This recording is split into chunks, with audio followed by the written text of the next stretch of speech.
মোদি আছে তাই বেঁচে আছি, ভিডিওটা দেখুন। হিন্দু জানে মোদিজি আছে তাই আমরা বেঁচে আছি, সুস্থ আছি।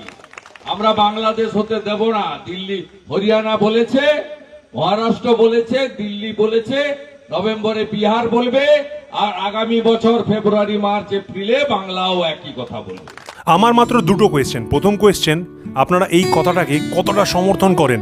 আর দ্বিতীয় নম্বর কোয়েশ্চেন, আমাদের বাংলায় কি কোনো মুসলিম বিজেপিকে সাপোর্ট করে না? ডেফিনেটলি এটা একটা হিন্দু সেন্ট্রিক পার্টি বলতে পারেন কি, অবশ্যই। কিন্তু আমার অনেক চেনাশোনা মানুষ আছে যারা অ্যাক্টিভলি পলিটিক্স করে, তারা মুসলিম, তারা কিন্তু বিজেপিকে সাপোর্ট করে, তারা এডুকেটেড এবং তারা বিজেপিকে সাপোর্ট করে। আপনাদের কি মনে হয় এই যে অপোজিশন যারা আছে তাদেরকে একসাথে এসে এই জিনিসটা কি বোঝানো উচিত নয়? এই জিনিসটার উপরে জোর করে কাজ করা উচিত নয় যে ওই পার্সেন্টের যে ভোটটা পুরোপুরি চলে যাচ্ছে সেটাকে কিভাবে টানা যায়, কিভাবে করা যায়?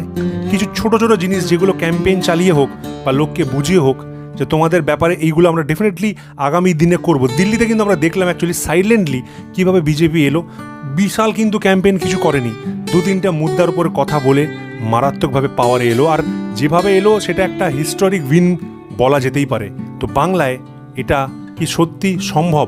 মুসলিম ভোট কি টানা একদম সম্ভব নয়? আপনারা অবশ্যই আপনাদের মতামত আমাদের কমেন্ট বক্সে জানাবেন।